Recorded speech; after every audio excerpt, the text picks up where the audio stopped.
Hola, bienvenidos a esta continuación de la Escuela de Familias. Hoy vamos a continuar las ponencias que estamos haciendo. Antes de comenzar, hoy, día 27 de enero, quiero comentar dos cosas. Primero, protejámonos mucho. La situación en la Comunidad Valenciana, los índices están muy disparados. Seamos muy prudentes, por favor. Os lo sugiero como profesional también sanitario. De hecho, cualquier persona, y he estado publicando posts sobre esto, cualquier persona que sienta necesidad de que yo le aconseje, de asesoramiento o de orientación, puede llamarme al número de teléfono conocido por todos, está en el ayuntamiento. Y una segunda cuestión, aunque me vean sin máscara, en esta sala, que es muy grande, está el cámara, muy lejano a mí, unos 20 metros, y por eso prefiero que me vean la comunicación no verbal. Si no, me la pondría. Les pido por favor a todos que hagan un esfuerzo. Sé que no es agradable, pero en estos momentos, con esta tercera ola tan acuciante, es necesario que yo lo diga. Vamos a continuar con la Escuela de Familias. Voy a retomar algunas cuestiones. Esto es una guía para padres desde la neurociencia, los últimos datos que tenemos para educar a adolescentes en casa. Bien, vamos con el tema hoy de las diferencias de género. Hemos visto la entrada a la adolescencia, siempre retomo esto, un cerebro en formación. El trabajo del cerebro es aprender. Trabajamos mucho el tema del aprendizaje en la adolescencia, cuán importante es el dormir, el sueño, las conductas de riesgo. Ya realicé un vídeo de más de una hora sobre la invasión digital del cerebro adolescente. Muchos de ustedes se han puesto en contacto conmigo. Les agradezco la deferencia y el reconocimiento. Pues es interesante. Muchas gracias. Y hoy vamos a pasar, aunque ya trabajé el tema del tabaco y me salté alcohol, marihuana, otro tipo de drogas, porque voy a dedicar un espacio exclusivo a las adicciones durante la adolescencia. ¿Qué es esto de las adicciones? Y aunque ya trabajé adicciones sin sustancia, por ejemplo, la invasión digital o el tabaco, que puede estar más o menos, quiero dedicar cuanto menos varias sesiones a esta cuestión. El estrés lo vimos, la última sesión fue las enfermedades mentales y hoy vamos a ver, en teoría, el último de los temas, las diferencias de género, las diferencias por sexos, adolescente él, adolescente ella, que se parecen, que se diferencia, cuán importante es, y ya sabemos bastante desde la neurociencia hoy, a fecha de enero del 2021, y intento estar lo más actualizado posible para promocionar también mi trabajo, pero para que les sea lo más útil posible, que es lo más importante. Bien, hoy vamos a trabajar esta cuestión que me parece de máximo interés. Estamos, por tanto, las diferencias de género. En el año 2010, antes, en 2009-2010, ya empezaron a aparecer cierto tipo de investigaciones, por ejemplo, hablando de la adicción, que los varones tenían mayor riesgo de adicción. Por sexos, las niñas superarían notablemente a los varones en tenencia, tenían smartphones, nada menos que en 8 puntos porcentuales de media. Pero pese a ello, los chicos, además de los adolescentes de mayor edad y los hijos de progenitores con un nivel educativo más bajo, son los más propensos a desarrollar adicción a Internet. Por tanto, la variable dependiente crucial, algo que explica por qué hay adicción, está en el género. Tenemos variables genéticas, variables genómicas, pero también tenemos algunas otras variables neuropsicológicas de la construcción del cerebro. Vamos a explicar, porque todo surge a partir de este tipo de investigaciones. Fíjense ustedes desde la adicción inicialmente. Les cuento la primera de las investigaciones que fue impresionante. En una demostración rápida de una de estas diferencias de género, el investigador solicitaba 2 voluntarios del público, un niño y una niña, ambos de 13 años, periodo adolescente. Luego les dice que les va a pedir a los dos que digan en un minuto cuántas palabras pudieran, que deberá empezar por una determinada letra, la que fuere. Se repite el ejercicio en todas las investigaciones a adolescentes y siempre ha ocurrido, y esta es parte de la investigación inicial, lo mismo. Dejamos que primero hable la niña para que el niño tenga más tiempo para cogerle el tranquillo al ejercicio. La niña de 13 años se levanta y el investigador dice, di todas las palabras que puedas que empiecen por la letra P. Y la niña empieza público, pera, pintura. Cuando termina el minuto, con un poco de suerte, habrá dicho la mitad de palabras que la niña. El niño dice la mitad que la niña.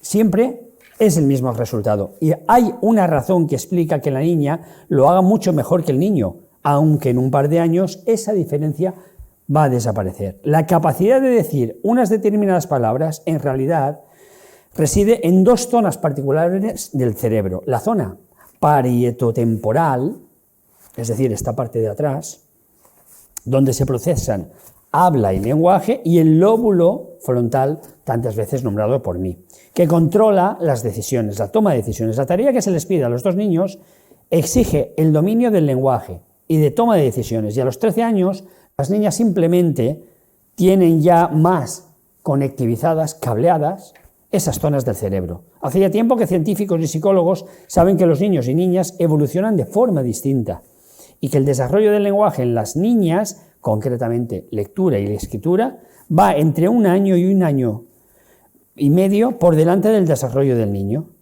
Si usted tiene adolescentes, es muy probable que estés asintiendo con la cabeza a lo que yo le digo.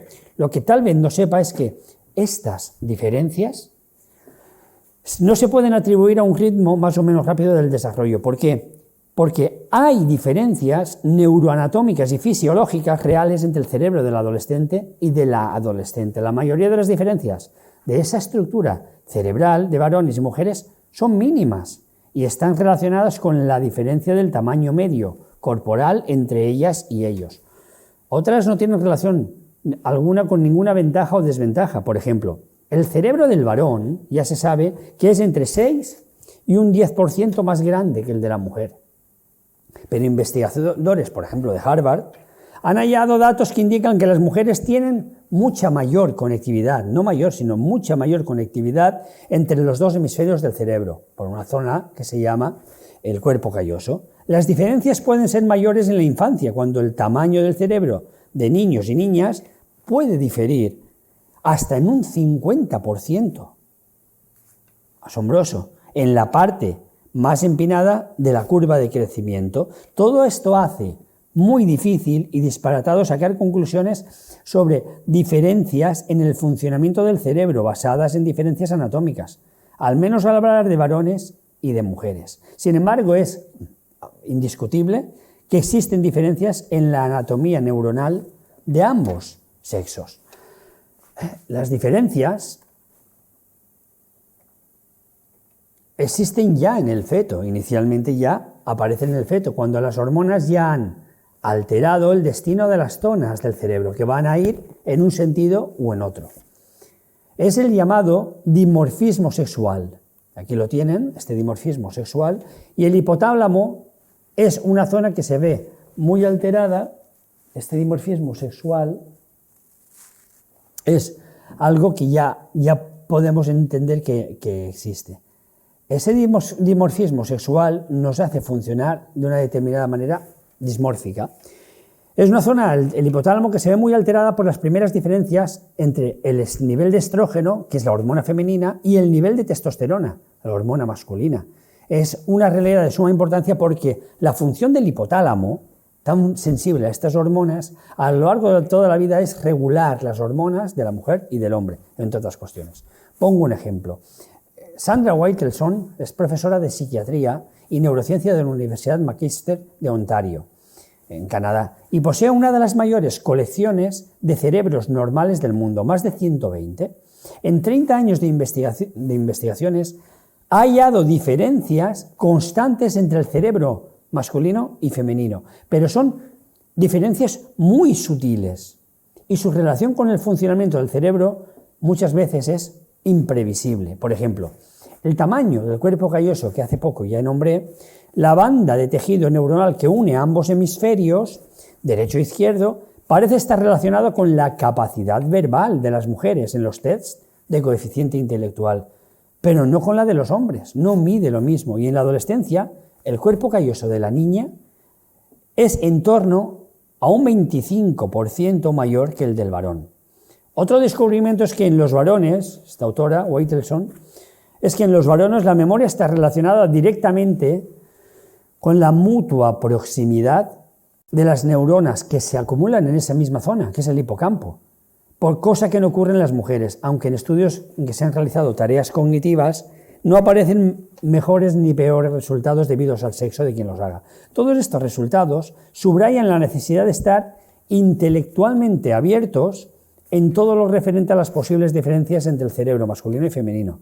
Más recientemente, una investigadora, Rachel Gur, y sus colegas de la Universidad de Pensilvania han utilizado una mezcla de investigaciones por resonancia magnética funcional, aquí la tienen, tomadas por tensor de difusiones, que mapean las conexiones físicas del cerebro e imágenes por resonancia magnética generalizada. Bien, cuando Gur y sus colegas veían una zona del cerebro se encendía o activaba otra, unían ambas con una línea y así iban mapeando lo que ellos llamaban el conectotoma.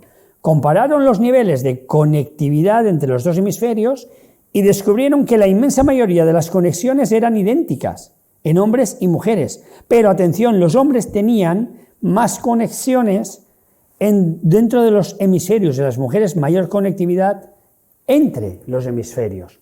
Aquí lo pueden ver en este esquema, aquí lo pueden ver, el hombre analiza, sobre todo durante la adolescencia, que perdura a lo largo de la vida, el hombre analiza, pueden verlo, en zonas muy nodúlicas, en nodos muy expresos, cosas con lo cual es más tendente a la obsesividad, a no salir. ¿Por qué? Porque no tiene tanta facilidad para conectivizar con el otro hemisferio.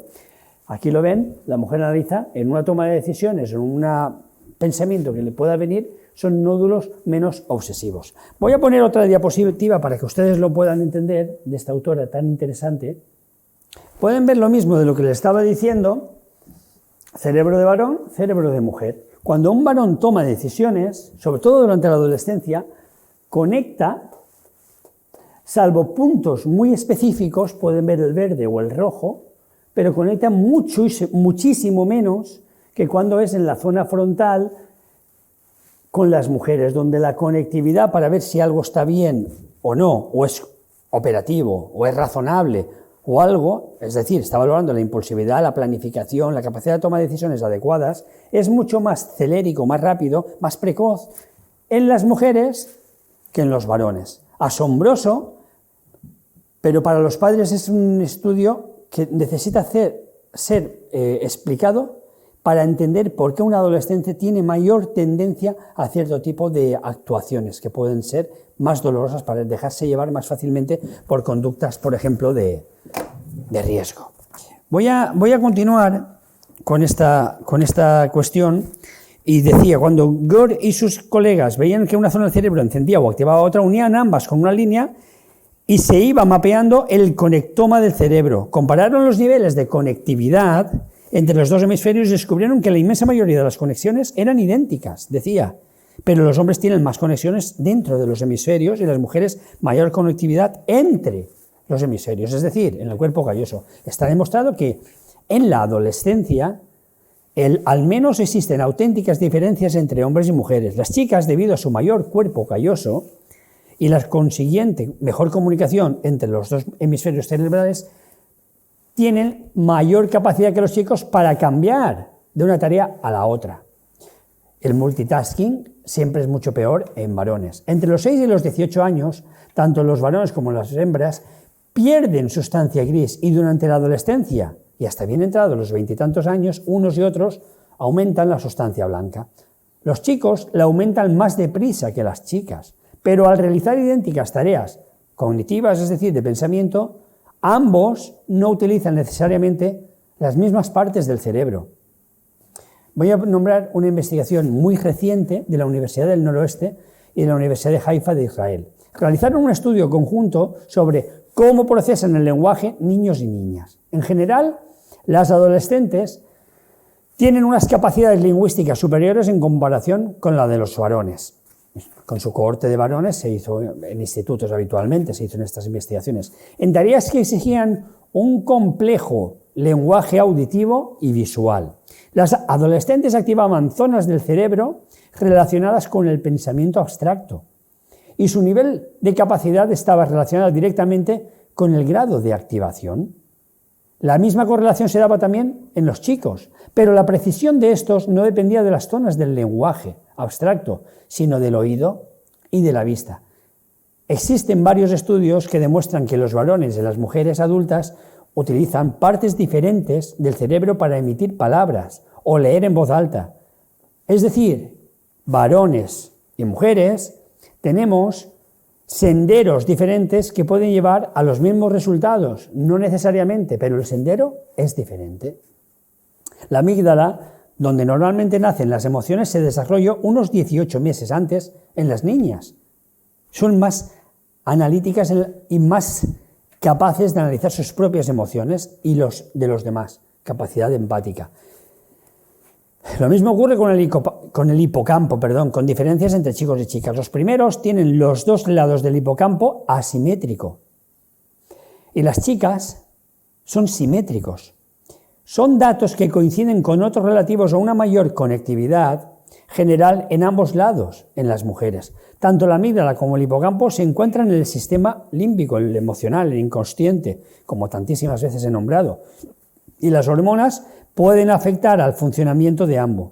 Los padres me suelen decir, y esto es una cosa reiterativa, que se desesperan cuando sus hijos andan por casa como fantasmas y al sentarse a la mesa no dicen palabra, todo porque no se les había invitado a una fiesta, habían perdido en alguna competición deportiva o habían roto con alguna chica. Conseguir que me cuenten, me dicen los padres, lo que les pasa es como si les arrancara un diente. Envidian a algunas amigas con hijas adolescentes que sin bajarse de la montaña rusa, que es la adolescencia, hablan de sus sentimientos con sus madres o sus padres. Chicas y chicos muestran por igual vaivenes en su comportamiento emocional durante la adolescencia. En parte, sienten por primera vez el efecto de las hormonas, sin haber aprendido aún a controlarlas. En este control tendrán que intervenir al final los lóbulos frontales, que suavizarán aquellos vaivenes, pero son una zona del cerebro de la que los adolescentes todavía no pueden disponer de todo porque no está conectivizada. Los adolescentes se encuentran en una pronunciada pendiente de la curva del aprendizaje. Se enfrentan a un doble problema cuando intentan procesar determinadas experiencias emocionales, sobre todo cuando la estructura cerebral responsable de integrar la información emocional en la memoria está aún en fase de desarrollo, de crecimiento. Por ello, los adolescentes reaccionan de forma más o menos intuitiva, pero no racional. No les exijamos más de lo que pueden hacer a todo lo que les rodea, precisamente porque esas conexiones están entre las partes emocionales y las intelectuales del cerebro, incluidos los recuerdos de sucesos pasados similares, aún están en formación. Pero en este sentido las chicas ya tienen cierta ventaja sobre los chicos, al menos al principio de la adolescencia, aunque luego se igualarán.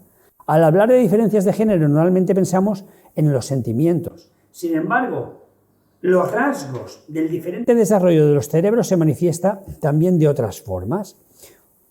Una evidente son las habilidades organizativas, la planificación, la estructuración, lo que se llama memoria prospectiva, lo que tengo que hacer y mantenerlo en la cabeza. Para la organización son necesarias la conectividad y la integración cerebral, no solo inteligencia pura y fuerza sináptica de conexiones entre neuronas.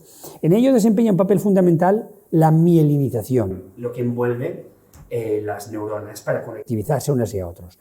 Y como ya expliqué en el proceso de aprendizaje, esta no termina del todo hasta completar, atención, las 3 primeras décadas de vida, hasta los 30 años.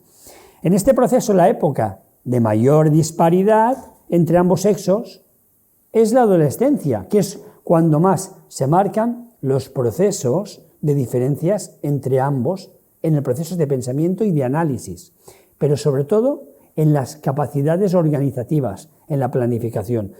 Muchos especialistas en aprendizaje pueden dar fe de que los chicos efectivamente tardan más en desarrollar esas destrezas organizativas y de atención.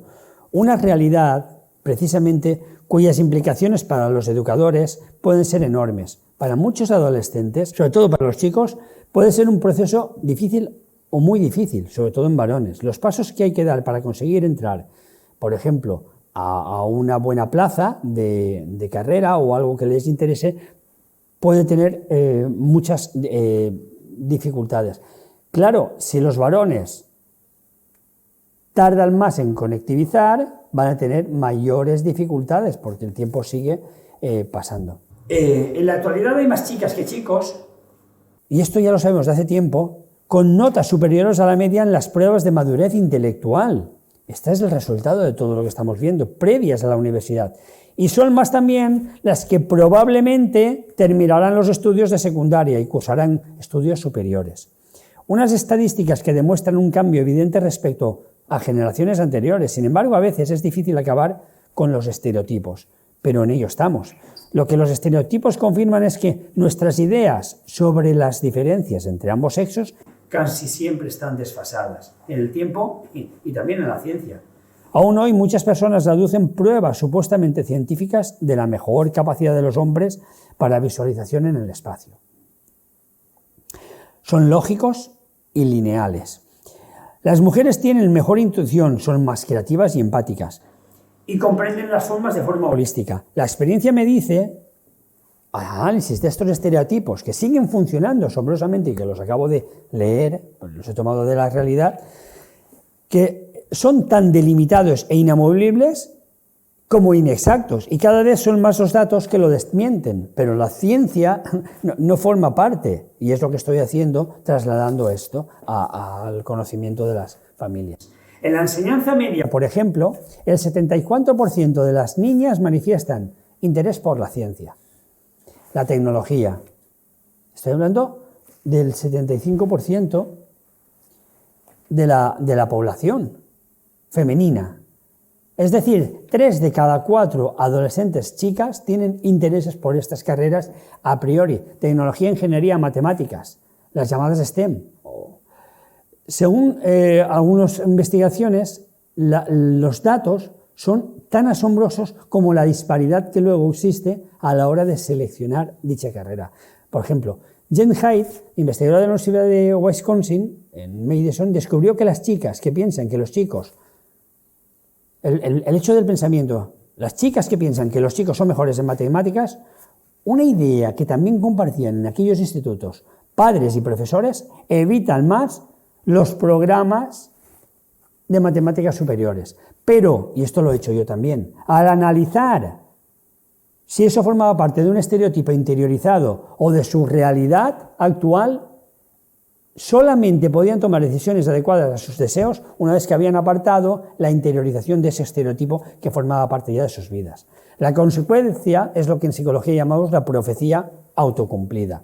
Y puede ensanchar la brecha de género en los estudios superiores, por ejemplo, de matemáticas o de ciencias. Las cifras no tienen nada que ver con la aptitud, especialmente hoy. Haidt estudió también las pruebas anuales de matemáticas, que implantó la ley sobre ningún niño dejado atrás, de 2002, en Estados Unidos. Hace 25 años, niños y niñas rendían por igual en la escuela elemental, pero al llegar al instituto, estoy hablando de hace 25 años, pero al llegar al instituto los niños superaban con mucha diferencia a las niñas. En un reciente estudio de más de 7 millones de calificaciones de exámenes de niños de 10 estados americanos, estoy hablando de un estudio del 2020, Haidt y su equipo no observaron ninguna diferencia, ninguna, entre niños y niñas, ni en secundaria, ni en posobligatoria, es decir, en el BAT, ni en la universidad al haberla elegido. Al parecer los adolescentes gracias a Dios, se desenvuelven hoy en un ámbito de igualdad en la que la educación se refiere, lo cual hace aún más importante que entendamos bien las diferencias de género en el aprendizaje de la adolescencia. Las diferencias no son lo bastante sustanciantes para excluir a ningún niño o niña de poder hacer lo que quiera en la vida, pero debe haber una orientación adecuada quitando este tipo de expectativas que forman parte de su estructura de personalidad desde el ámbito clínico, no solamente orientativo. Sin embargo, en mi opinión, las diferencias sí plantean algunas preguntas sobre si en determinadas circunstancias en educación secundaria conviene considerar algunos programas específicos para niños o niñas. Las niñas alcanzan un mayor volumen cortical, cerebral, final, 2 años antes que los niños, lo cual lleva a pensar que las niñas que alcanzan niveles específicos de dicho desarrollo neurocognitivo antes que los niños podrían obtener mejores provecho de los programas de ciencias y matemáticas en cursos anteriores. Si se iguala al mínimo denominador común en capacidades, estaremos mermando las potencialidades, en este caso, un lastre para las chicas. En resumidas cuentas, y acabando el tema de hoy, las diferencias de tiempo, tamaño, ritmo en el cambio del desarrollo entre hombres y mujeres y los efectos de los esteroides sexuales son aspectos demasiado complejos para poder sacar conclusiones sobre diferencias del funcionamiento cerebral entre unos y otras. Pese a todos los libros, artículos y programas de televisión en que se detallan las diferencias entre el cerebro de chicas y el cerebro de chicos, nunca se ha establecido una relación causal entre las variantes de género en el desarrollo del cerebro y las capacidades cognitivas de hombres y mujeres. Lo que sí saben, y me incluyo en esto, los científicos en la investigación cotidiana que realizamos, en cualquier momento de la vida, pero especialmente durante la adolescencia, es que es un producto tanto de la naturaleza como de la crianza, incluida todo tipo de vivencias, tensiones, estímulos del entorno de la persona. Un ambiente entrópico, es decir, entrópico es caótico, va a afectar a las niñas dependiendo de su vulnerabilidad, si tiene unas mayores datos de que se merece, por ejemplo, una minusvaloración. Asombrosamente en España, desde el 2012, se habían apuntalado, increciendo, los malos tratos de los varones adolescentes hacia las chicas, no solamente físicas, sino también morales. Asombrosamente, en otros países no, porque la crianza también y las valoraciones que las chicas pueden tener. Y esto merece un capítulo aparte, sobre todo en el ámbito de prevención y de desarrollo de esas capacidades para estimular el respeto común y el desarrollo de todo lo que ello conlleva. Una observación importante, y con esto lo dejo, es que en el mundo desarrollado se llega a la pubertad cada vez de manera más precoz, más tempranamente, un fenómeno que se ha atribuido a diversas causas, desde efectos medioambientales hasta una mejor alimentación, a los esteroides presentes en los alimentos, pero no se ha establecido aún una teoría definitiva. Estamos en el 2021, aún no sabemos a ciencia cierta, pero lo que sí sabemos es que se llega a una mayor rapidez en el desarrollo, mucho más precoz que en anteriores generaciones. Y la relevancia de todo esto para la maduración del cerebro, aunque no está clara, ni mucho menos, y probablemente será objeto de minuciosos estudios durante, sobre todo, la próxima década, podemos hablar de la toxicidad y los peligros de ciertas sustancias químicas que están presentes en nuestro entorno, pero lo que no se puede negar es que todo lo que aprendemos y vivimos, sea bueno, malo, trivial o importante, nos cambia el cerebro. Tanto aspectos de valoración de crianza, mensajes de profecías autocumplidas, como por ejemplo el uso de sustancias diferenciales, sustancias tomadas, afectan diferentemente a ser chico o a ser chica por edades, por vulnerabilidades, pero atención, también ya sabemos cómo afecta de diferente, y para esto hice la charla y les invito a volver a verla, a recuperar en el canal de YouTube o en Telepeluche. Les invito a volverla a ver porque ya nombré esto. En los próximos ponencias desarrollé precisamente algo que muchísimos padres me preguntan sobre el tema de las adicciones y cuándo sabemos que el cerebro de mi hijo, ya hablamos con propiedad, puede estar adicto con o sin sustancias. Les voy a dejar un vídeo fantástico. Saben que quienes me conocen que soy bastante follow de dos series y les invito a verlas. Una es Redes, española, de Punset, y otra serie es americana, inicialmente solamente para el mundo anglosajón, pero luego se ha replicado en España. Se llama Brain Games, les invito a verla. Y les voy a dejar, a colación, como hoy ha durado poco además, un vídeo para que se enlacen con él, dura 25 minutos, se llama La batalla de los sexos. Lo dicho, muchas gracias por su atención y les espero en el próximo vídeo.